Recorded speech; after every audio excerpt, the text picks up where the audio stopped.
করে ডাক দিয়েছে, ভগবান আর থাকতে পারলেন না। একজন বৃদ্ধ রূপ ধরে হাতে করে লাঠি নিয়ে এসে বলে, প্রেমানন্দ, কিরে কাঁদছিস কেন বাবা? দেখো না, আমার না বাবা মা পৃথিবীতে কেউ না। আরে যার বাড়িতেই যায় আমায় তাড়িয়ে দেয়, কেউ কিছু খেতে দেয় না।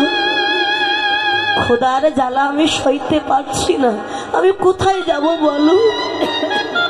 ও তোর ক্ষুধা পেয়েছে? এক কাজ কর প্রেমানন্দ, এখান থেকে তুই চলে যা বারাণসীতে, গুরু রামানন্দের আশ্রম আছে। ওই আশ্রমে গেলে তুই খেতেও পারবি, থাকতেও পারবি। ছেলেটি আর বিলম্ব না করে চলে গেল বারাণসীতে গুরু রামানন্দের আশ্রমে। গুরুদেব দাঁড়িয়ে আছেন, গিয়ে একেবারে চরণে গিয়ে ছাড় খেয়ে পড়েছে। গুরুদেব, গুরুদেব, তোমার চরণে আমার একটু জায়গা দাও না গুরুদেব।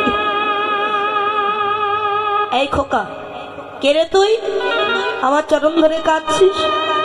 গুরুদেব, আমার নাম প্রেমানন্দ, আমার বাবা মা পৃথিবীতে কেউ নাই, যার বাড়িতেই যাই আমায় সবাই তাড়িয়ে দেয়। আমি যে ক্ষুধার জ্বালার সহ্য করতে পারছি না গুরুদেব, আজ থেকে তুমি আমার বাবা, তুমি আমার মা, তোমার মন্দিরে আমায় একটু জায়গা দেবে।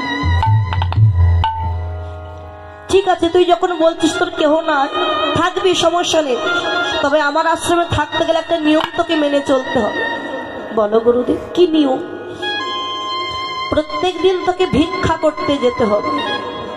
ভিক্ষার চাল ডাল এনে তুই আমাকে দিবি, আর আমি প্রসাদ রন্ধন করে আমার মদন গোপালকে ভোগ নিবেদন করব।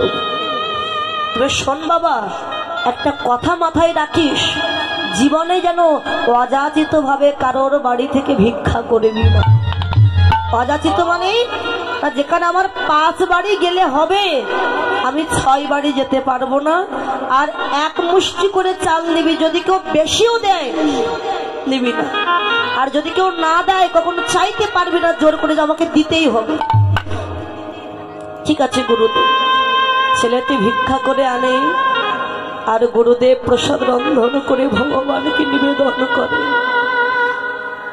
এই গুরুদেব ছিলেন যোগী পুরুষ, ইনি ধ্যান যোগে দেখতে পেতেন স্বয়ং মদন গোপাল এসে পাতা আসনে বসে প্রসাদ সেবা করছে। এমনি ভাবে কয়েক মাস চলে গেল বাবা। আজকে প্রচন্ড ঝড় বৃষ্টি হচ্ছে। গুরুদেব বললেন, কিরে বাবা, আজকে আর ভিক্ষায় যাবে? বাবা দিনে যেটুকু প্রয়োজন সেটুকুই ভিক্ষা করে রাখে, পরবর্তী দিনে কি হবে সেটা চিন্তা করে।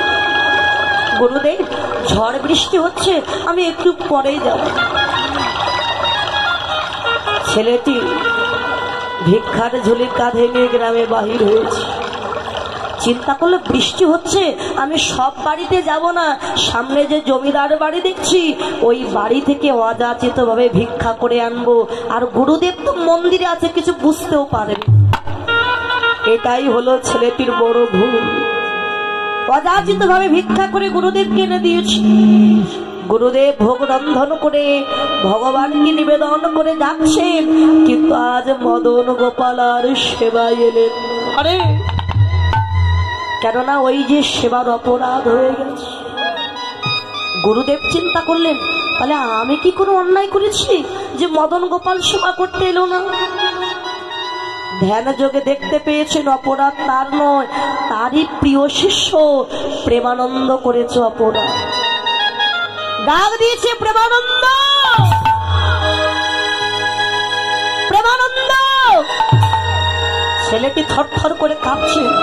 গুরুদেব, আমায় তুমি ডাকছো? গুরুদেব, সত্যি করে বল, সত্যি করে বল, তুই কোথায় ভিক্ষা করতে গিয়েছিস? গুরুদেব, আমার ক্ষমা করে দাও গুরুদেব, বৃষ্টি হচ্ছিল বলে আমি সব বাড়িতে যাইনি, সামনের ওই জমিদার বাড়ি থেকে আমি ভিক্ষা করে এনেছি অযাচিত ভাবে। এত চাল ডাল পেয়েছি, আমাকে 10 দিন ভিক্ষা করতে না গেলেও চলবে। কি করলি তুই দুরাচারী? তোকে বারণ করা সত্ত্বেও তুই অযাচিত ভাবে ভিক্ষা করলি। তুই জানিস আজকে তোর জন্য আমার মদন গোপাল আজ সেবায় এলেন। আরে আজকে তোর কারণে আমি আমার মদন গোপালের চরণ সেবা থেকে বঞ্চিত হয়ে গেলাম। আমার এত বছরের তপস্যা তুই নষ্ট করে দিলি। বেরিয়ে যা, তোর মুখ ওই দেখতে চাই না, বেরিয়ে যা বলছি। ছেলেটি ছুটে গিয়ে গুরুদেবের চরণ দুখানা হৃদয়ে জড়িয়ে দিল। গুরুদেব, তুমি আমায় বকো, মারো, তাতে আমার দুঃখ,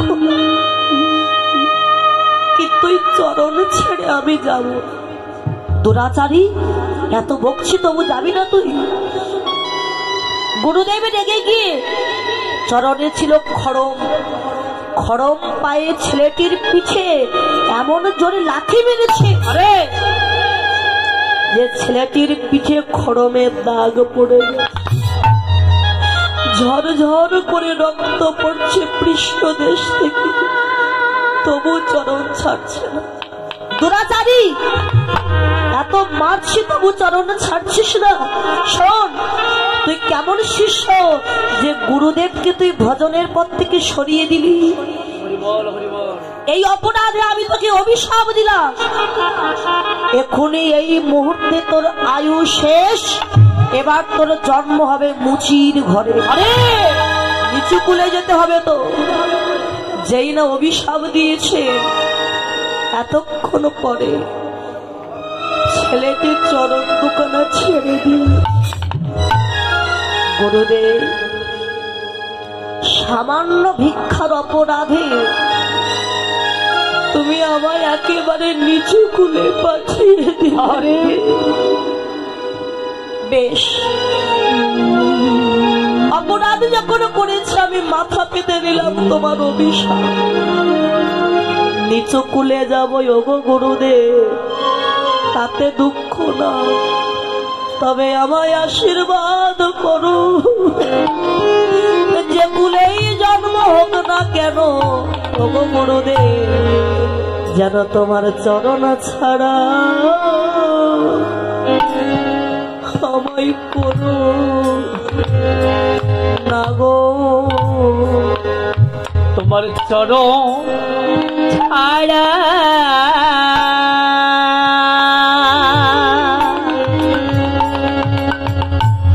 আমায় করো না গো। তোমার চরণ ছাড়া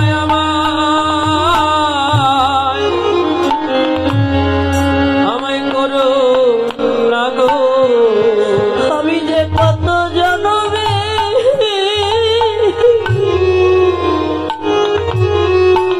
আমি অপরাধী,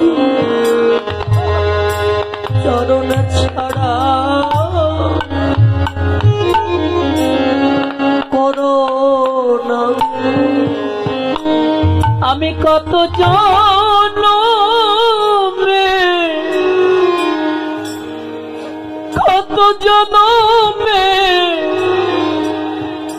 আমি অপরাধী, যেন চরণ ছাড়া আমায় করো না গো। আমি কত জনমে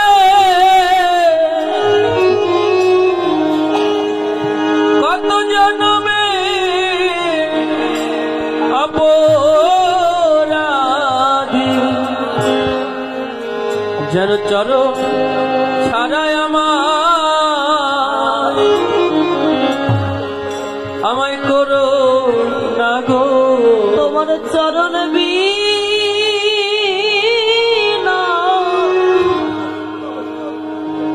আমি কোথাও যাব,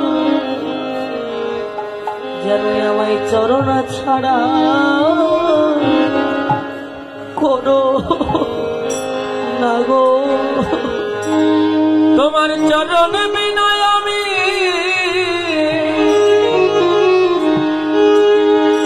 চরণ বিনয় আমি আর কোথা বা যাব, যেন চরণ ছাড়াই আমার করো না গো।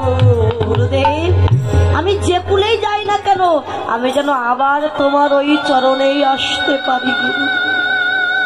এই বলে ছেলেটি কাঁদতে কাঁদতে ওই বারাণসী গঙ্গার জলে ঝাঁপ দিয়ে প্রাণ বিসর্জন দিয়েছে ছেলে। কিছু কাল পরে বাবা, কিছু কাল পরে ওই ছেলেটি আবারও জন্ম নিয়েছে কাশী ধামে, রাঘবের পুত্র হয়ে। নাম হলো তার রুহিদাস। ছেলেটি জন্ম নিয়েছে, জন্ম নিয়ে হলো জাতিস্বর। জাতিস্বর কাদের বলে? যারা পূর্ব জন্মের কথা বলতে পারে, যাদের মনে আছে, তারাই হয়েছেন জাতিস্বর। জন্ম নিয়েছে, পূর্ব জন্মের কথা সব মনে আছে। আরে কেন সে আজকে জন্ম নিয়েছে নিচু কুলে? জন্ম নিয়ে কাঁদতে শুরু করেছে, 10 দিন হয়ে গেছে, কান্না বন্ধ হচ্ছে। এত ডাক্তার বৈদ্য দেখালেন, কোনো কিছুতেই কাজ হচ্ছে। গ্রামের নাগরিকগণ এসে বলে, দিদি, ও দিদি, তোর বাচ্চাটার কি হয়েছে কেউ তো বলতে পারছে না। তা চল তো বারাণসীতে গুরু রামানন্দের আশ্রম আছে, উনি তো যোগী পুরুষ, ওনার কাছে গেলে সব বলতে পারে। গুরুদেব কিন্তু এখনো বেঁচে আছে বাবা। তার মধ্যে ছেলেটি আবার জন্ম নিয়েছে, কেননা যোগী পুরুষ তো তিনি। যেই গুরুদেবের কথা শুনেছে হেসে উঠেছে ছেলেটি। দেখেছিস কেমন করে হাসতে? চল নিয়ে যা। মা ছেলেটিকে কোলে নিয়েছে, গুরুদেবের কাছে গিয়ে গুরুদেবের কোলে দিয়েছে। বাবা দেখুন না আমার ছেলেটার কি হয়েছে। আজ 10 দিন হয়ে গেছে, কান্না বন্ধ করছেন, একটু দেখুন না বাবা। গুরুদেব কিন্তু জানেন না বাচ্চাটি কে। ছেলেটিকে বুকে জড়িয়ে ধরে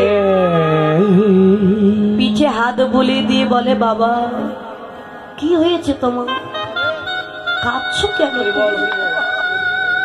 ওই যখনই পিঠে হাত বলে দিয়েছে বাবা, সঙ্গে সঙ্গে খড়মের দাগটা গুরুদেবের হাতে এসে ঠেকলো।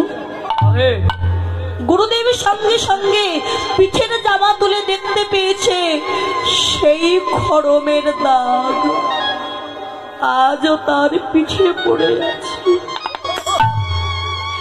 ছেলেটিকে বুকে জড়িয়ে ধরে গুরুদেব কেঁদে উঠলেন, প্রেমানন্দ, আরে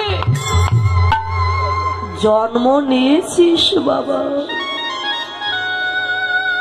ওরে জন্ম নিয়েও তুই আমার কথা ভুললি না বাবা। সেই তুই আমার চরণে এলি, গুরুর প্রতি তোর এত ভক্তি। সেদিন আমি অন্যায় করেছিলাম, আমি তোকে অন্যায় করে তোকে অভিশাপ দিয়েছিলাম, নিচু কুলে জন্ম হবে। আমি ভুল করেছিলাম বাবা, আমি জানতাম না তোর এত ভক্তি। আজকে আমার অভিশাপে তোর নিচু কুলে জন্ম হয়েছে, আজ আমি সন্তুষ্ট হয়েছি তোর ভক্তিতে। বল তুই কি চাস বাবা?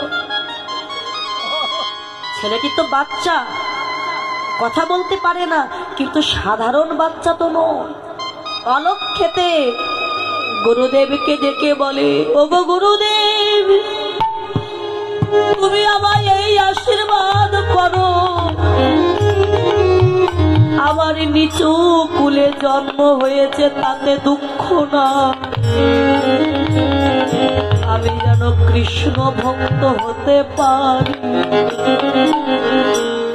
আর কৃষ্ণ ভক্ত হই সকালে সকালে সাধুগুরু বৈষ্ণবের বাজারে গিয়ে ভক্তের চরণ দুখানা হৃদয়ে জড়ায়ে ধরি, যেন দুটি নয়ন জলে ভক্ত চরণ আমি ধোয়াতে পারি। দুটি নয়ন জলে ভক্ত চর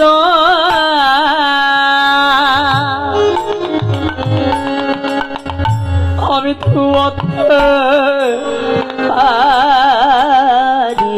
দুটি নয়ন জলে ভক্ত চর আমি ধোয়াতে পারি আমি আর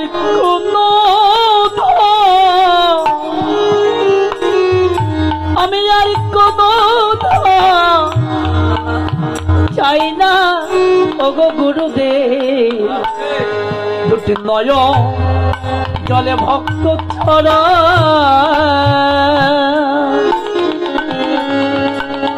আমি ধোয়াতে সেদিনে যেন কাঙাল বলে আমায় দিও না ফেলে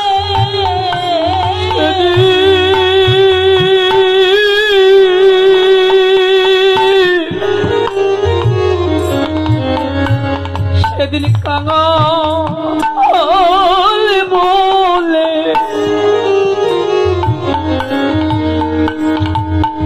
আমায় দিও না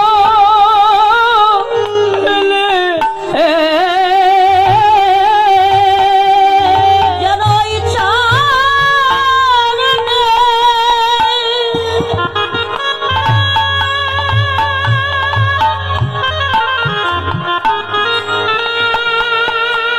ওই চরণে আমার মতি থাকে যেন কাঙাল দিও না ফেলে আমার ওই চরণে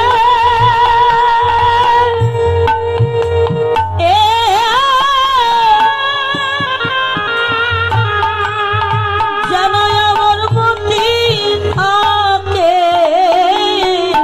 শুধু এ পরিবার নয় জনমে জনমে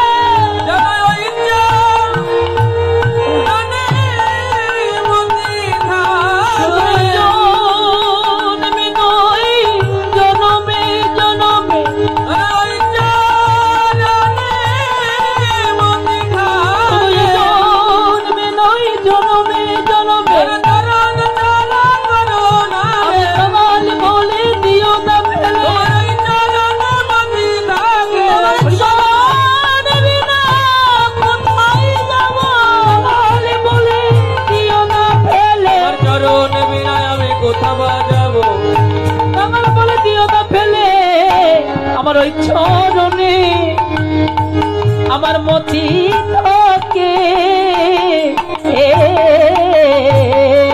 গুরুদেবের আশীর্বাদে ছেলেটি হলো পরম কৃষ্ণ ভক্ত হয়ে পরম বৈষ্ণব উপাধি পেল বাবা। তাই সেই ভক্তের ভগবান নিতাই গৌর হরি বল। ভক্তের ভগবান গৌরাঙ্গ সুন্দর। আজ সেই ভক্তের কথা মনে পড়ে যে ওই সুরধনী গঙ্গার কিনারায় দাঁড়িয়ে মনে পড়ে গেছে ভক্তের কথা। তাই ফুলবন হে রে বৃন্দা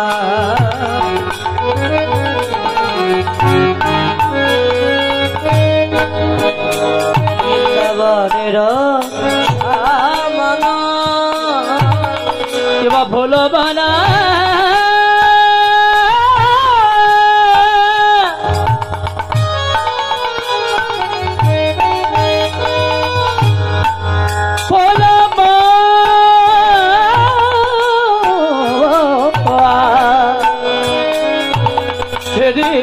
বৃন্দা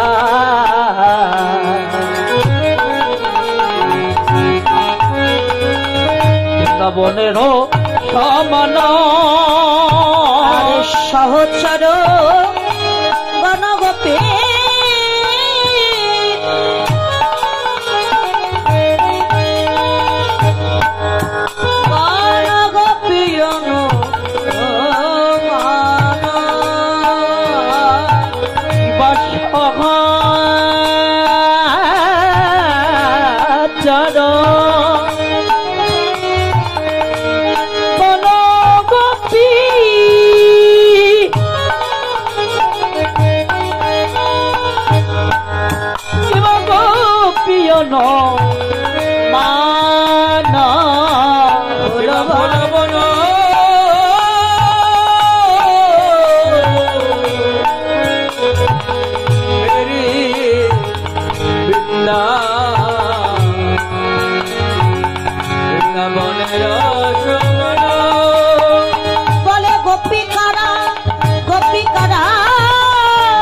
গোপিকারা গোপিকারা আহা গোপিকারা গোপিকারা গোপিকারা গোপিকারা বলে গোপিকারা গোপিকারা গোপিকারা গোপিকারা তারাই তারাই তারাই গোপী গোপিকারা গোপিকারা বলে তারাই তারাই তারাই গোপী গোপনে গোবিন্দ ভজে তারাই তারাই গোপী গোপনে গোবিন্দ ভজে তারাই তারাই গোপী গোপনে গোবিন্দ ভজে তারাই তারাই গোপী গোপনে গোবিন্দ ভজে তারাই তারাই গোপী গোপিকারা গোপিকারা এবার সহজ্ঞান মন গোপী গোপী অনুমান এবার বলবো